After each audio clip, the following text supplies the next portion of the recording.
Why Iroh is the Pinnacle of Masculinity by Master Samwise.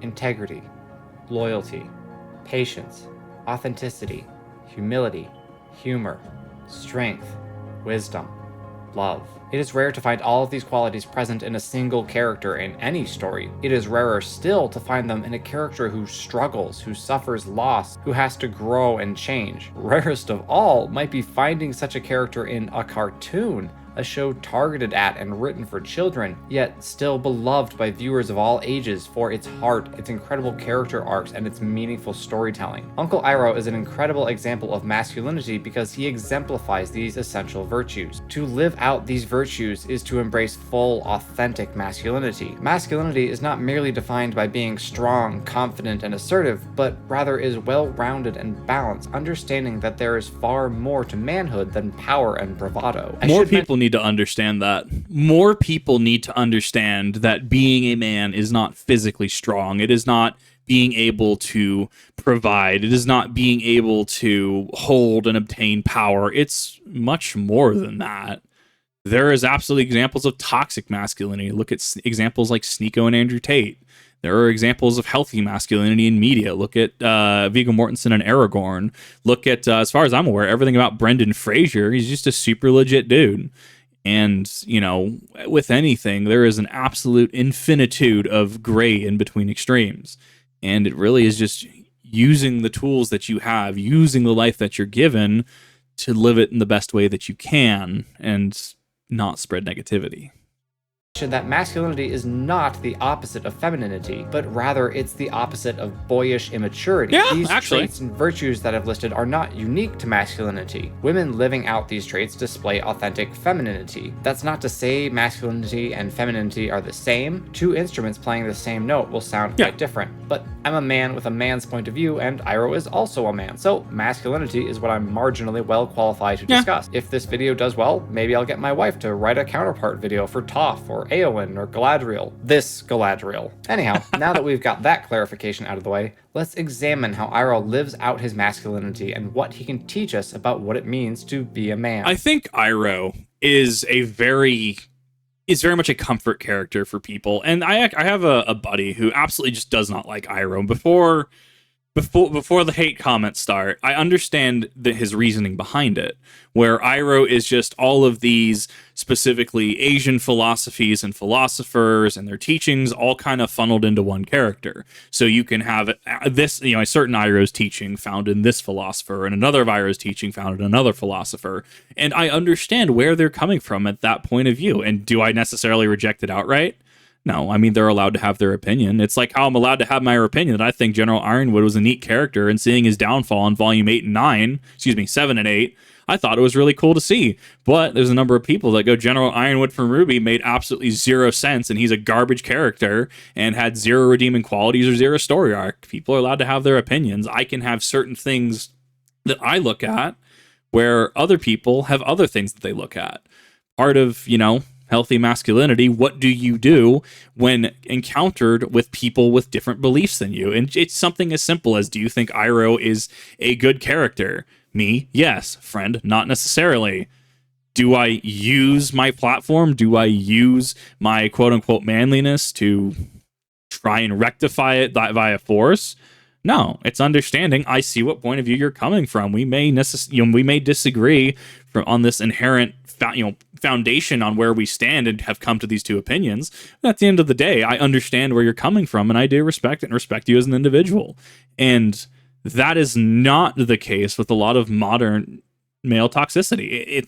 That's not the case.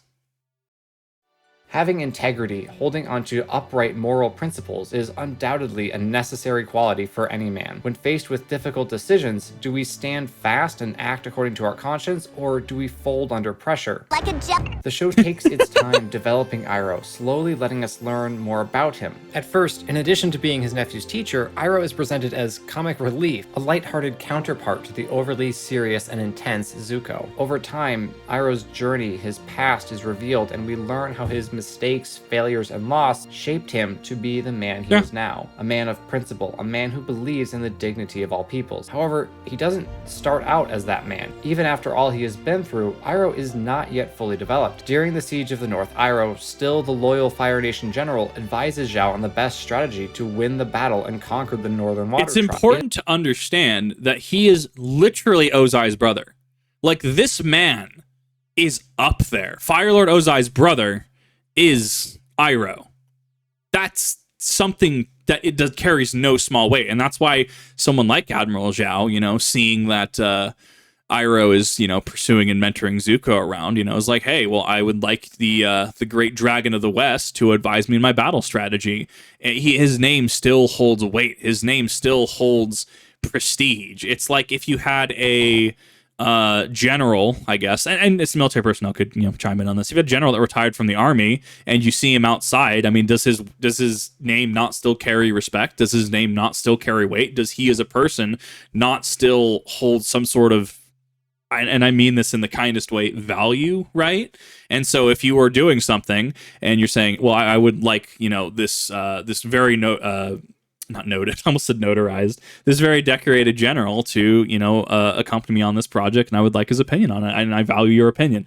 Is that not something that matters? So Ozai and Iroh really are two sides of the same coin, where Ozai completely just takes things in a different direction. He is a toxic, authoritative male figure. One case, look at his daughter Azula, where Iroh is a kindler and gentler and more accepting, healthy masculine character. And look at how he guides Zuko, especially in season 2, when Zuko just tries to get lightning to strike him, and Iroh knows he can't necessarily stop him, but he's there when he needs him, or understands that Zuko is saying things out of anger and doesn't really hold it against him because he understands, he can empathize, he gets it. It is not until Zhao reveals his plan to murder the Moon Spirit that we get a glimpse of Iroh's higher principles. Iroh may be loyal to the Fire Nation, but he's also dedicated to the good and balance of the whole world. Forced to choose between the two, Iroh chooses the greater good, marking himself a traitor and commencing the final stage of his interior journey. Iroh's time in the Earth Kingdom during Book 2 evolves and solidifies his principles. By living among his former enemies, he develops a newly strengthened desire for equality and fair treatment. This comes to a head in the Crossroads of Destiny, where Iroh confronts Zuko as he moves to attack Aang, moves toward the honor and position he still desires. Iroh, at the end of Book 1, though he stood fast on other principles, likely would not have made this speech, but he has learned and grown beyond who he was then, and so he passionately pleads with Zuko, who joined Iroh on this journey throughout the Earth Kingdom, to adhere to the same ideals that Iroh now holds dear. You know how Iroh would have gained some of the information that he did? And I've preached this in a number of other videos and streams. Asking the question, why? The most important question that you can ever ask in life, and the key to quite literally really learning anything, is to ask why. Why would Zhao killing the Moon Spirit be bad?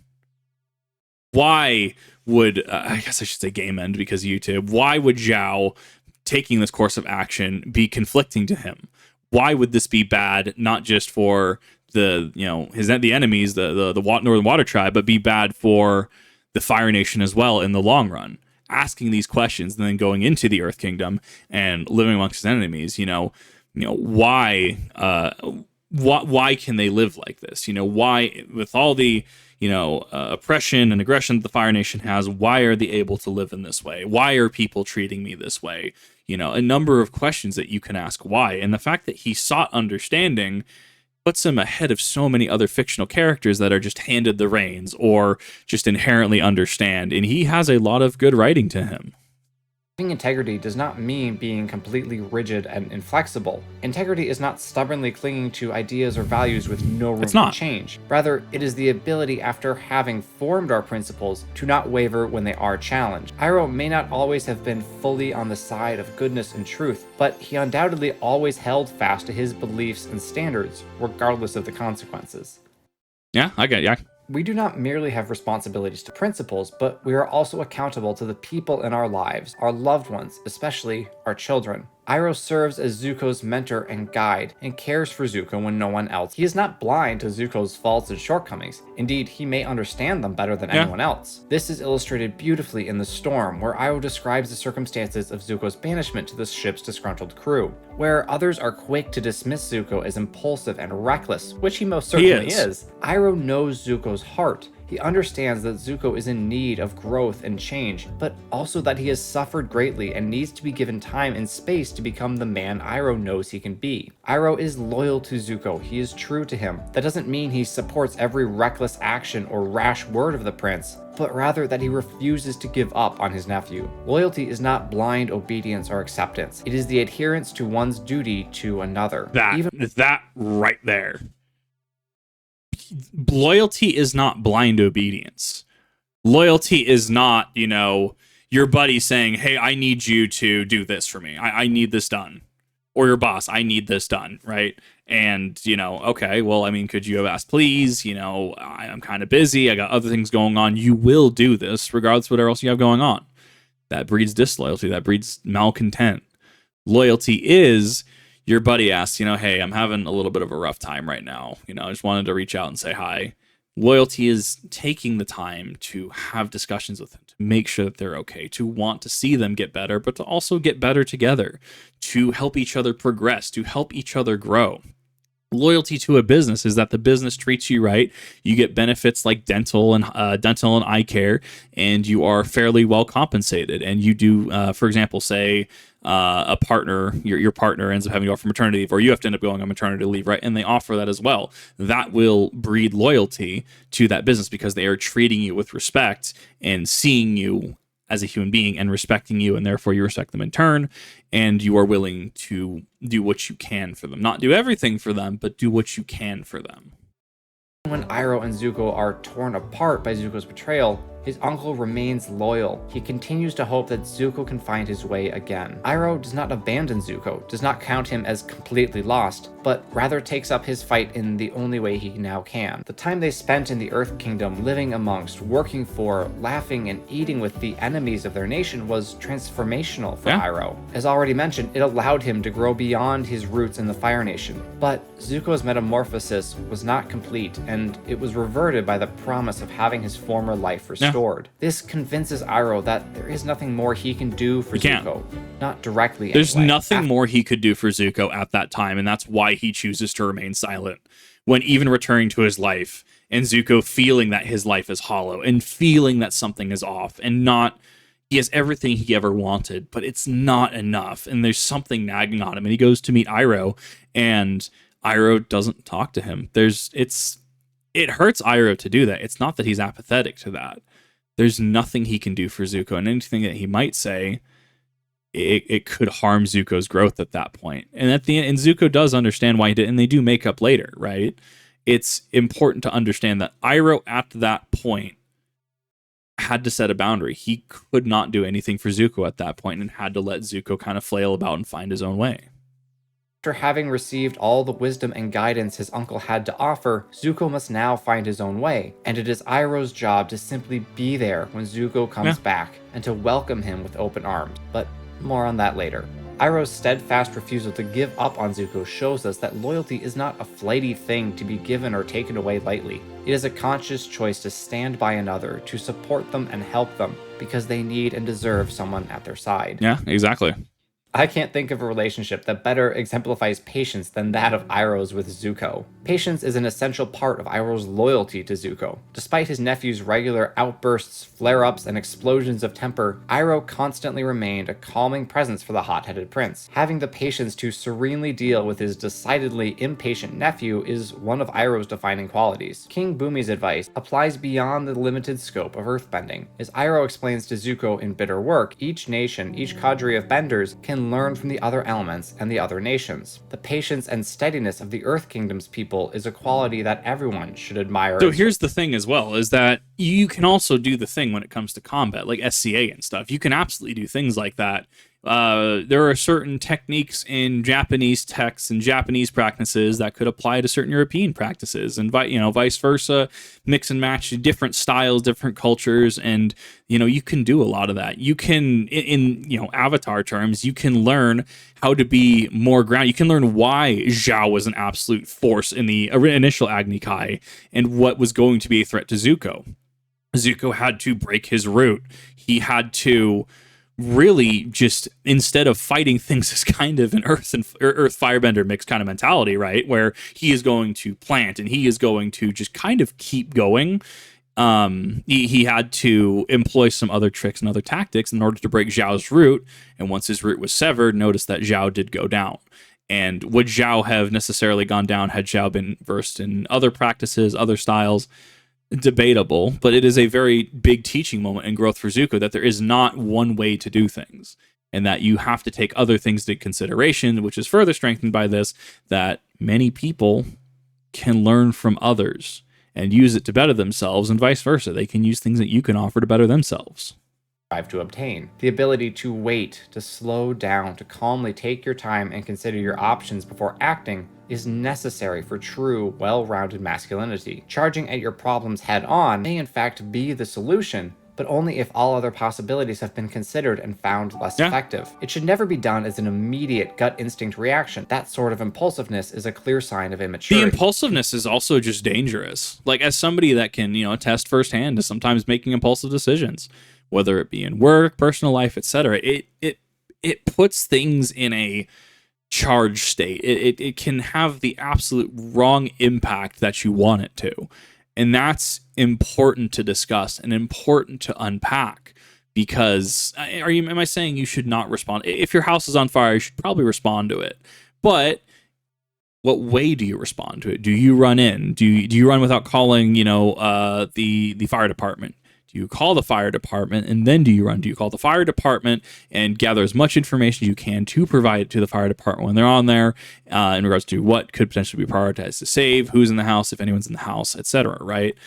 And there's just a number of things you can apply that to in combat, right? Sometimes making that first initial move and catching your opponent off guard, say you're going for a rapier thrust and you catch them right under the chin, right?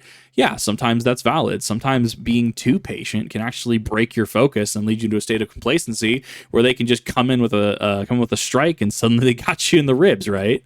There's things to consider, and it comes down to, do you act? Do you not act? Or in what capacity are you acting? Even if you're not physically acting, are you mentally acting? Are you taking account of the situation? There is more than one way to deal with problems. And in situations where there is only one way to deal with a problem, say you are under a active physical threat, sometimes your options dwindle. And in those cases, what really defines you is how you act in moments of fear and how you act in moments that you are uncomfortable and have to make harsh decisions in. Consider Iroh's storyline during the Spirit World. When confronted by earthbenders, caught unawares and badly outnumbered, he does not immediately lash out and resist, as we can imagine Zuko would. Iroh endures captivity until he sees an opening, then acts decisively and ferociously. His patience and compliance put the earthbenders at ease, and Iroh is able to exploit their lack of caution and engineer an escape. Or take Iroh's initial meeting with Toph during the chase. Upon sensing his movement, Toph immediately attacks, showing her fear and unease at being on her own, her immaturity and lack of experience. Iroh wisely does not respond in kind, where so many, especially firebenders, might instinctually fight back, believing themselves to be in danger. Iroh takes time to read the situation and act in a disarming manner. He absolutely could have fought back with some justification, and that would have been a duel for the ages, but instead he lets events play out and soon learns that his attacker was no enemy, but rather a scared child in need of wise advice and a good cup of tea. Patience does not mean a lack of decisiveness, but rather an ability to judiciously decide when and how to act. Exactly, 100%. And there will be people, especially in modern society, that will fault, well, you didn't act, and you could have done more. Why didn't you do more? Sometimes you need more information. For example, there are a number of YouTube dramas and controversies all the time, and I don't really offer commentary on a lot of them, especially when things say, take a turn into a one party maybe litigating against another party, because I don't have enough information. Why would I be commentating authoritatively on something? I can give an opinion piece and speculation on it, but what does that really offer people?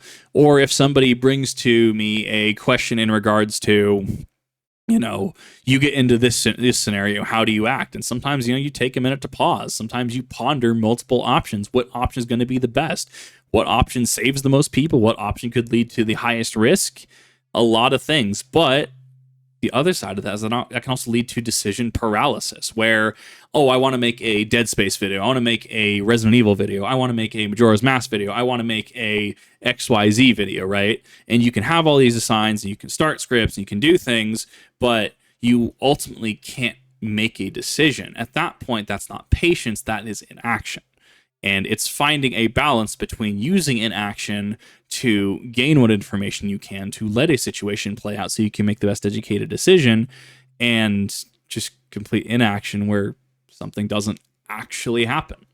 And I think a lot more people, me included, do need a lot more patience on things. And I think patience would go a long way in really just fixing a social divide between a lot of people, right? You don't necessarily have to agree with what everybody says, but maybe sometimes even taking the time to hear someone out can give you insights into why someone thinks a specific way. There's that question again, why?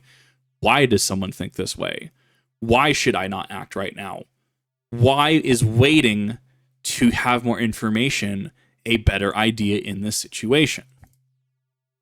To truly be a man, you have to be true to yourself, to who you really are. Men are not soulless robots capable of powering through any situation without changing so much as a facial expression or experiencing a single emotion, nor should they aspire to such stoic heights. Men should not only enjoy things deemed manly by whatever society they happen to live in, they should be able to enjoy a wide variety of things, from flowers to art to tea, and they should be able to appreciate the beauty, skill, or deliciousness inherent in all of those. Iroh is so beautifully, wonderfully authentic. There's no better example of his authenticity, of course, than his love of tea. I'm not suggesting that tea is widely seen as unmanly. It's quite common worldwide, and this also seems to apply to the world of Avatar the Last Airbender, but I'm an American, and we tend to have skewed perspectives about all things we perceive as British. Anyhow, I think we can agree that a deep love of, maybe even an obsession with, a beverage that can best be described as hot leaf juice is not something we would expect from a fire-breathing general of the nation that is taking over the known world. But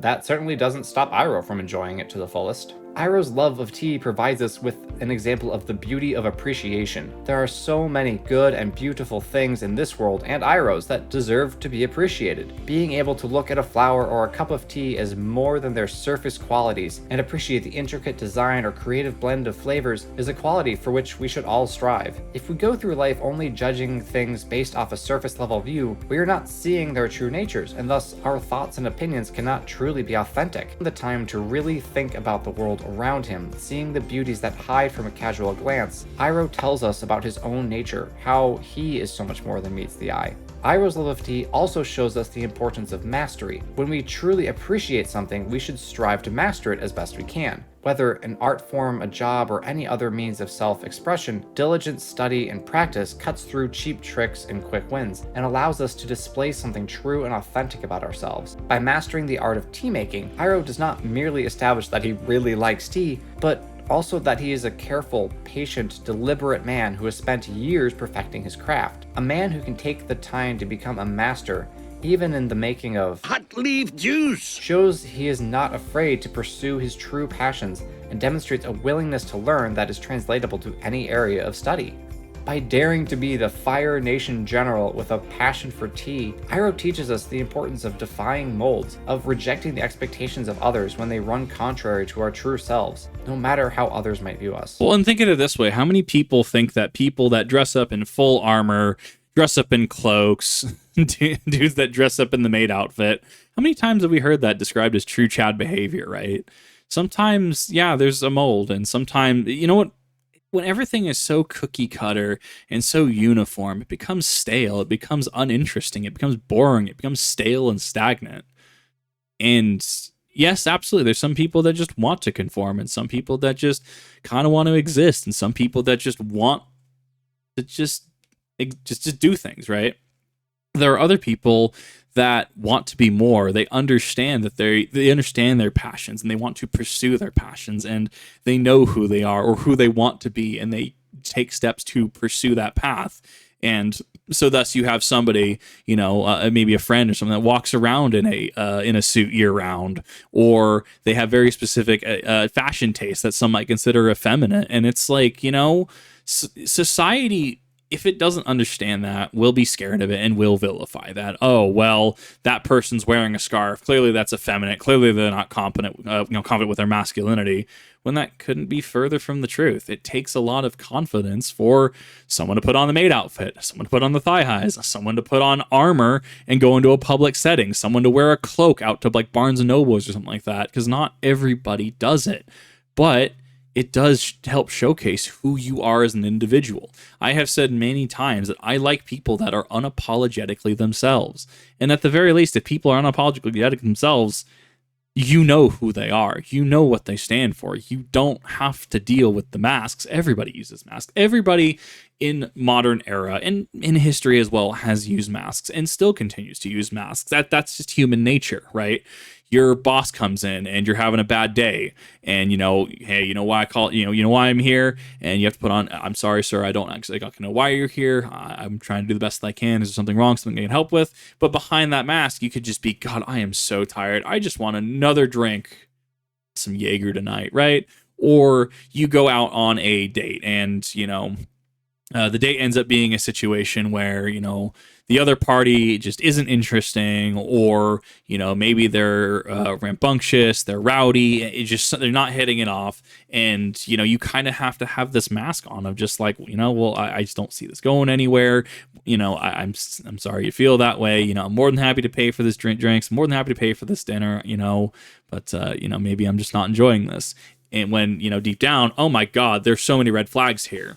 Using masks isn't necessarily a bad thing. There are reasons that games like Majora's Mask and series like Code Geass are some of my all-time favorite series, because it explores the concept of masks. It explores the concept of who people truly are deep down. And not everybody has that ability to be genuine. Not everybody has that ability to be unapologetically themselves. And can we force them to? No. But we can celebrate those that understand and know how to be themselves, how to be an individual, how to be a critical thinker, how to use common sense, and how to use wisdom and intelligence they have gained to help in their decision-making process, to either engage in action, engage in inaction, or have patience to wait to see more information and then make your assessment on an action or inaction for your desired outcome.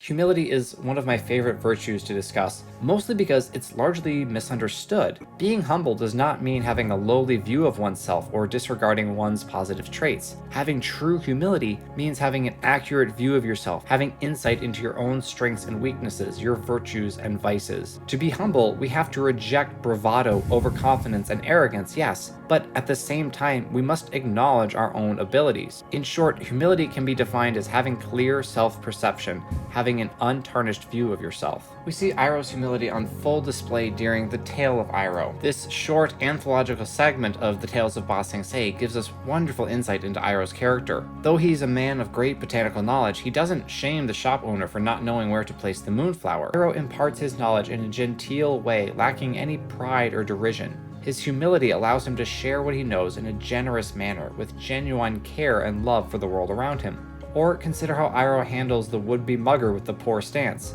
If he were driven by pride, Iroh would notice the man's ineptitude and immediately act, only desiring to demonstrate his superior martial proficiency.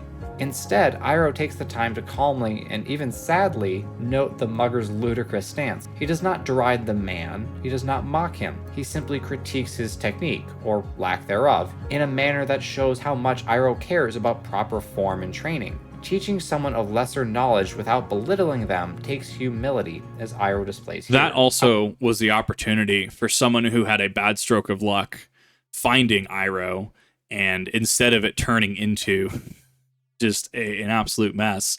It turned it into a situation where that gave the person enough tools to start on their own redemption path, to start on their own character arc. And I don't think we ever got to see the conclusion. I know in Korra we got to see some characters come back and some conclusions there, but this was someone who was down on their luck, and Iroh took that time to teach him how to have a better stance and, give a man a fish, versus teach him how to fish, that mentality, right? He could have given him the easy advice. He could have not even dealt with it, and that man's situation could have been worse. But to be able to not only correct him and also showcasing by obviously throwing him to the ground, right, in a capacity showing like, look, I know what you're trying to do. I have training. This is how you're supposed to do this. Let's have a chat, right? Like let's talk about this. And it was the opportunity to impart wisdom and knowledge for someone to start on their own path, for someone to start asking those questions. Why am I doing this? Is there a better way? There's so much that entire scene has to unpack from that. And a lot of this would not happen in modern society. How many alpha male cultured men would just absolutely lay that man out? How many people, would just absolutely write them off? And in certain situations, absolutely, right? You're in a situation that is a very high risk situation. You do what you can to get out alive. I'm not saying you don't do that. What I can illustrate from this is sometimes giving that person the opportunity and to try and hear them out and listen and try to impart wisdom can be far more beneficial having that one interaction than just condemning them to an entire life of continued suffering. Wasn't completely sure under which category to talk about Iroh's birthday picnic for Lu Ten, but since I've been covering the tale of Iroh under humility, now seems like an appropriate time. One of the hardest things to do in life is to admit that we made mistakes. Our pride tends to make us hate admitting that we were in the wrong. We will go to great lengths to justify things we have said or done. Understand that he has no such pride.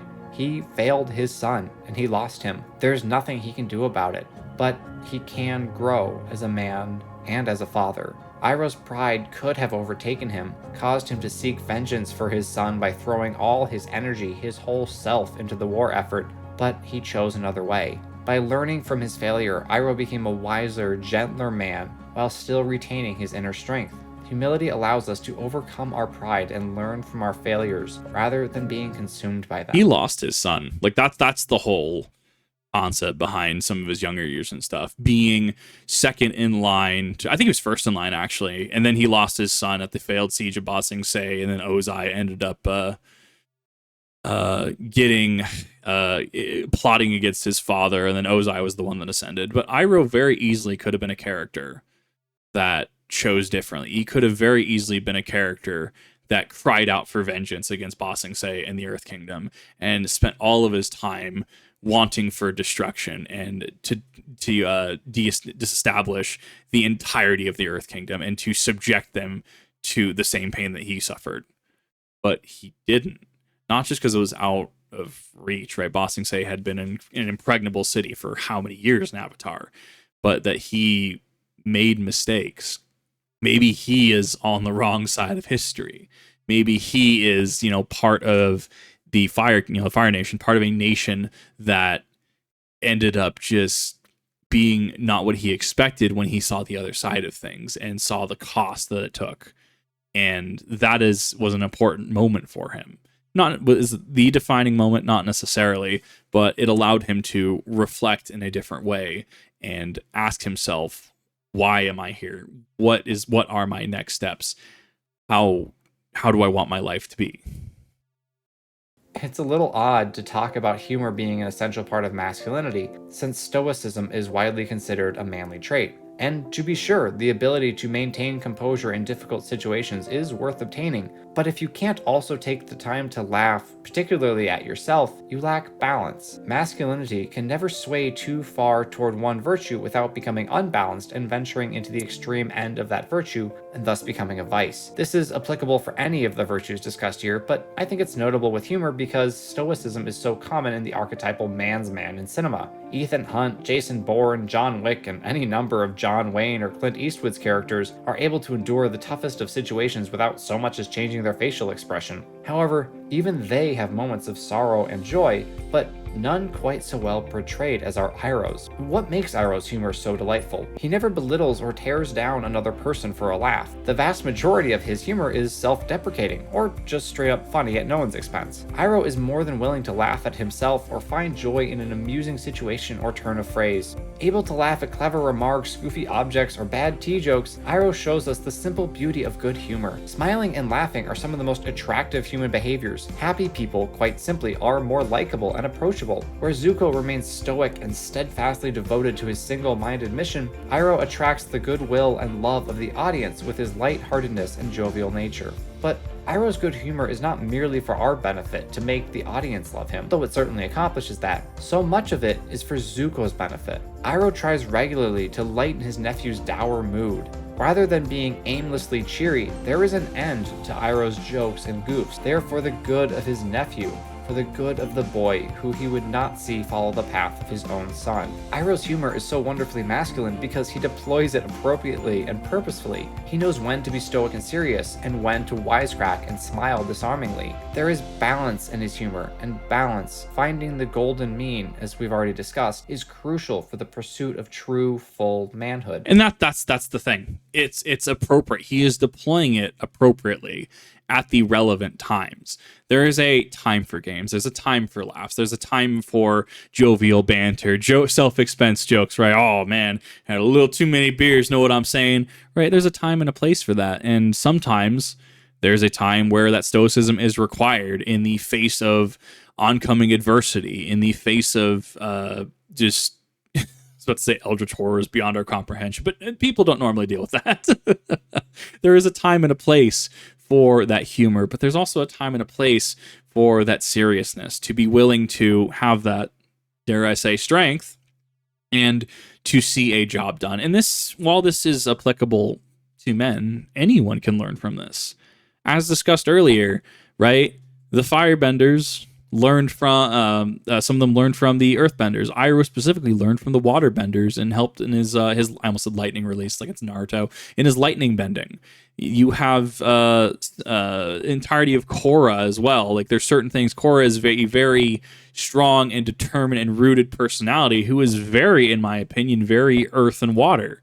And sometimes having to take that approach of air, to have that freedom, to move in those circles, is a different way to look at things. Anybody across the gender spectrum can look at this and make applications to themselves. I view this as less of a guide of masculinity and more of a how to be a well-rounded person, how to be a person that is balanced, how to be a person that can make a difference, how to become protag, if you will. And absolutely, there's, if this is something that resonates with you and it makes you want to go listen to Mulan's Be a Man, right? I'll make a man out of you, that one, right? I mean, absolutely. I'm not, the point is that you have to learn from everything. Even if it's watching a movie and understanding that that movie is the most just cookie cutter, bland experience you have seen in years, you still went into that and learned that. Iroh learned from the passing of his son, learned so many things and changed his worldview because that wasn't who he wanted to be and wanted to spare someone a similar fate to that. You have Zuko learning that aggression and just outright impromptu actions aren't necessarily the answer, and we can see this in the final Agni Kai, where he looks at Azula and understands that she's slipping and thus acts accordingly and makes statements to help ignite her anger further and make her become, as the Final Fantasy XIV players will say, sloppy. Even going with Final Fantasy XIV, you have characters like, I'm midway through Shadowbringers right now, but characters like Ardbert that ended up learning from the other Warriors of Darkness and even the Warriors of Light as of patch 2.4, I think it was, Late Heaven's Ward. And you have things that he learned from that and ask questions why he's there and how he can make a difference.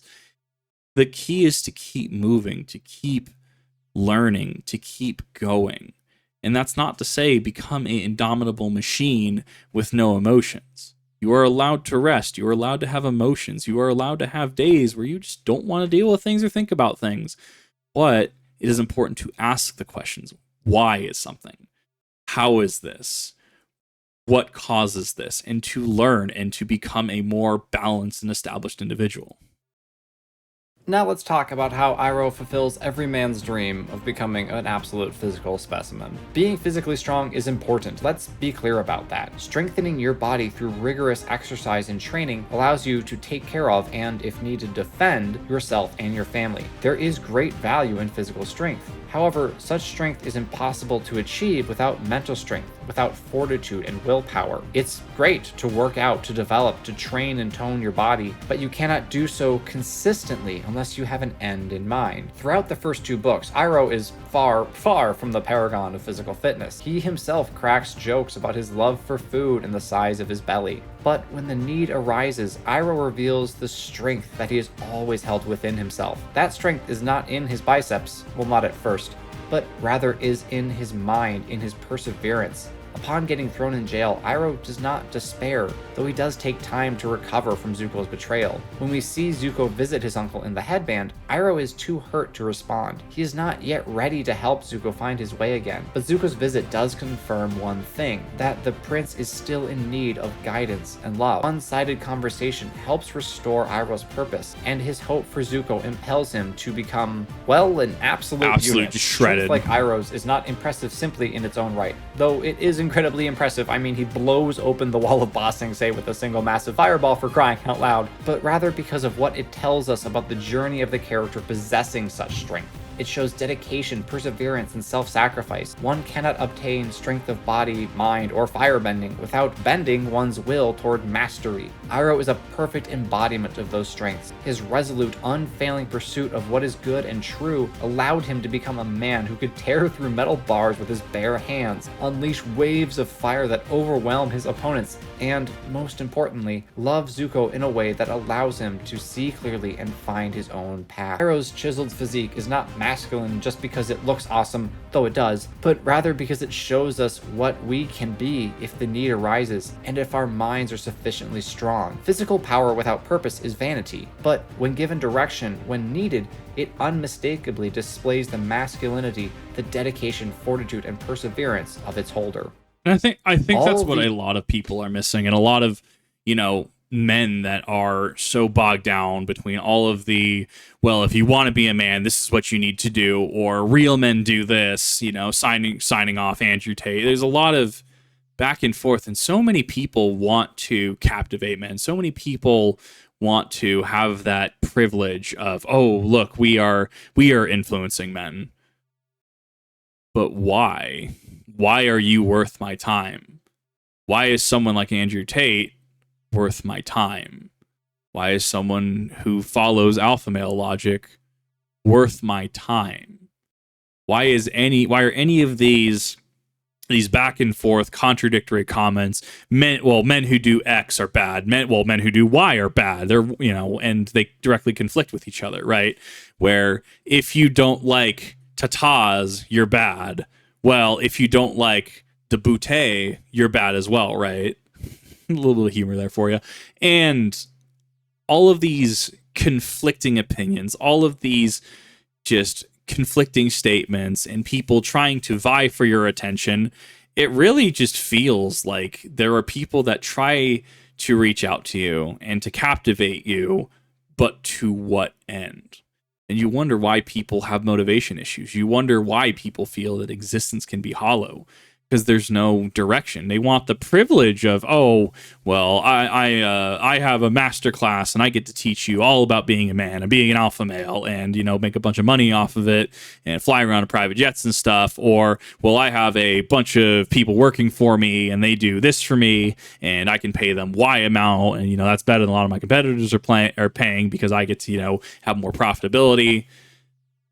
And a lot of that can be problematic. A lot of it is problematic.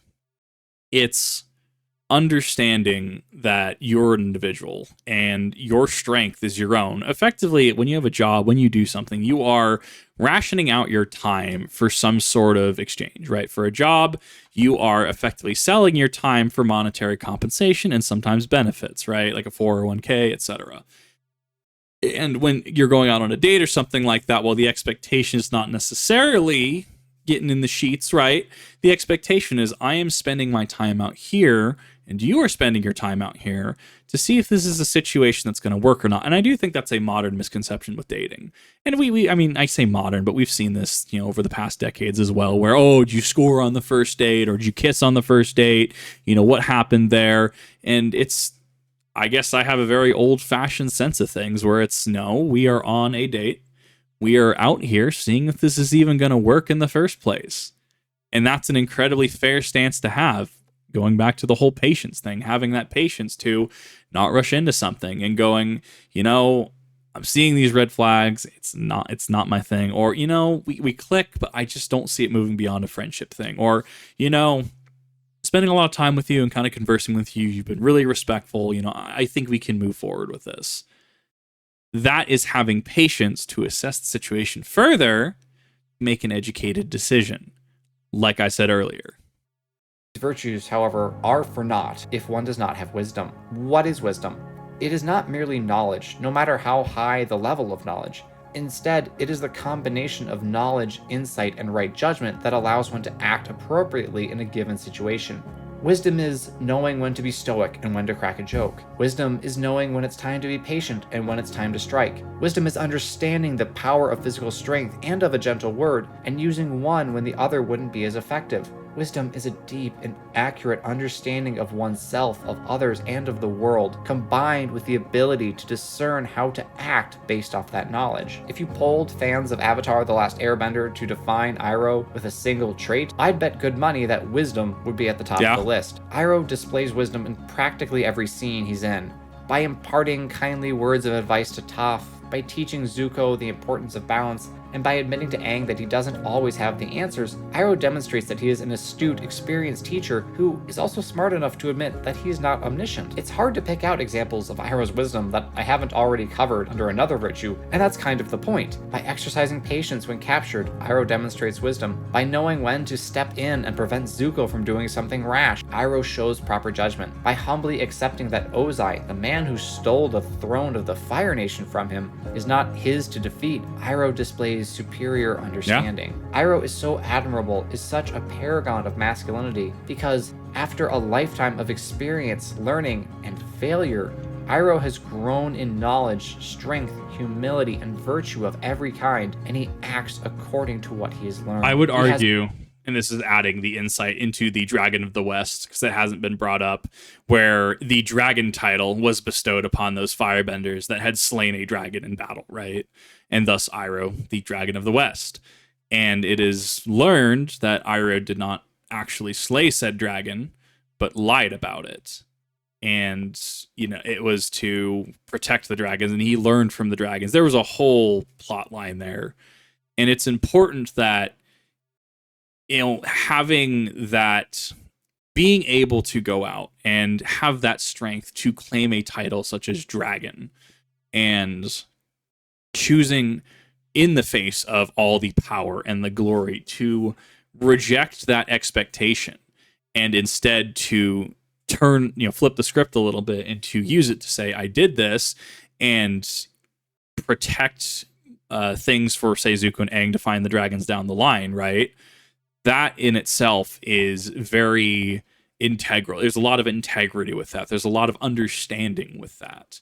And Zuko, I would argue, especially early Zuko, wouldn't have done that. And it was a lesson for Zuko when we got to that point where, oh, the dragons are around. Okay, I thought Uncle got rid of them all.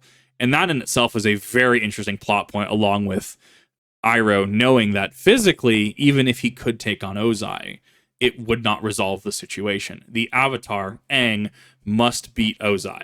Because if Iroh were to best Ozai, it would be seen as fratricide, right? It would be seen as another brother, another noble from the Fire Nation claiming the throne, and it would make situations worse and not bring things to a resolution. So it really came down to Aang in that. He understood that. Piercing insight into others and himself, and so is able to direct Team Avatar as they struggle to know their destinies without Aang at their side. This scene On the eve of the war's final battle is when we get to see Iroh in all his wisdom, no longer hampered by and stronger because of his failures, fully devoted to the mission he now knows is his to take on. I would be remiss if I did not cover the scene prior to the one I just mentioned, in which Zuko and Iroh are finally reconciled after Zuko's betrayal during the Crossroads of Destiny. It is an incredibly beautiful, touching scene that shows the growth of both characters and their bond in a way that can hardly be watched with dry eyes. Iroh's unconditional love for Zuko is overwhelming. He forgives and embraces Zuko, not because he wasn't hurt by his nephew's betrayal, but rather because he is overjoyed that Zuko has grown to become the man Iroh knew he could be. Iroh shows us the truest meaning of love, desiring the good of another. Throughout the series, there is nothing Iroh has wanted more than for Zuko to find his way, to be more than a loyal servant of the Fire Nation, to be true to himself. Everything Iroh does is in service of that love. His wholehearted commitment to the good of Zuko, his adopted son, is constant and unwavering. In loving so purely and deeply, Iroh lives out his authentic masculinity to a level rarely matched in the world of fiction. I hope you enjoyed watching this video as much as I enjoyed making it. Please drop a like if you want me to do more such videos, and leave your suggestions for other character profiles I could do. And as always, thank you so much for watching. No, this was great. If you have not seen Master Samwise before, you should absolutely go and check this individual out. Very, very good content, very thought-provoking content, and I absolutely enjoyed this. This was an absolute just trip down memory lane, and something that I guess I can flex off some of my acquired accumulated knowledge and wisdom with.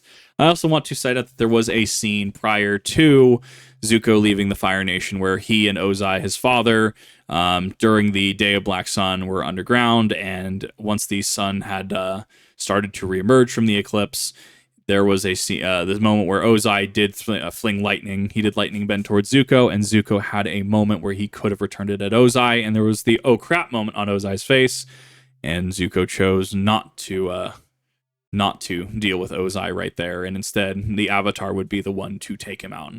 And Ozai is a very interesting example of very toxic masculinity, and how things like that are just problematic.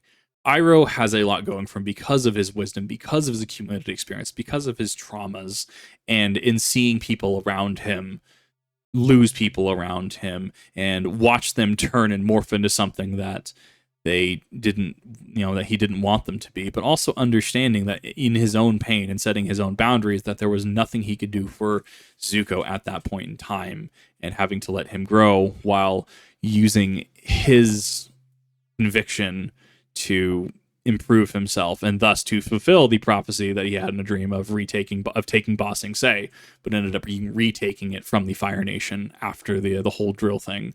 But it's very interesting to consider. And with being a man, there's a lot of contradictions. You need to be gentle, but you need to be fierce. You need to be knowledgeable, yet you need to be able to learn. You need to be sorry, words, talking for a little bit. You need to be able to embrace certain things that people expect of you, being able to chop wood and haul heavy things, but also being able to engage in the finer and more delicate things, like tea ceremony, like making tea, building models and stuff. And I think there's a lot of lack of direction, which causes a lot of, not just men, but people to stagnate. In a world that is so bleak, as we'll call it, and just in a world that just doesn't have direction, that there's so much uncertainty and there's so much negativity and there's so much toxicity, it's not really a wonder that people lose hope and they lose faith and they lose direction, and they just do what they can to make themselves as comfortable as they can in their situation. That's how human nature works. If you are wanting to embrace the full nature of humanity, a guide like this, a guide to looking at characters like Iroh, like looking at Samwise Gamgee, like looking at Aragorn, like looking at so many iconic figures, and not trying to emulate them or be them, but because that's how you become Kabuto from Naruto, to take everything into yourself to become the perfect version of yourself, which is vain mockery. But to understand why did Iroh do the things that he did? Why did he turn against the Fire Nation after Zhao and the Moon Spirit? It's because of his wisdom and his compassion and his greater understanding at things beyond the scope of just the immediate now. Why does Aragorn carry Boromir's bracer everywhere? It's in honor of his fallen comrade. It's someone that he couldn't save and that entrusted him with, at least in the movies, with, saving their people, the Gondorians. And Master Samwise, right? Samwise Gamgee being able to not being able to carry the ring, but being able to carry the ring bearer up the slopes of Mount Doom and doing the best that he could, knowing the limitations, knowing that, the ring in its corrupting influence, would try to get to him. And it did try to, and that's why the flaming sword across the plains of Gorgoroth, the ring was tempting him. And, being able to respect Frodo's wishes by carrying up. There's a number of things that you can cite. Asking the questions why, asking and reflecting and introspecting and asking yourself what you want to be, what you want to see, and being able to give yourself the allowances for rest and patience are all into this. It's not a very finite topic, and that's why public speakers that try to address this kind of thing, like Andrew Tate, have been incredibly popular, where they talk about the correct things, they talk about the correct issues, but they give just absolute drivel as a response, as an answer, and generally it's a course, right? No one can really tell you how to live your life or how to be a man or how to be a balanced individual. You are your own individual person. That is your own personal journey, but you can absolutely look at people throughout fiction, throughout history, throughout modern media to look to and ask, why are they successful? Why is what they did good?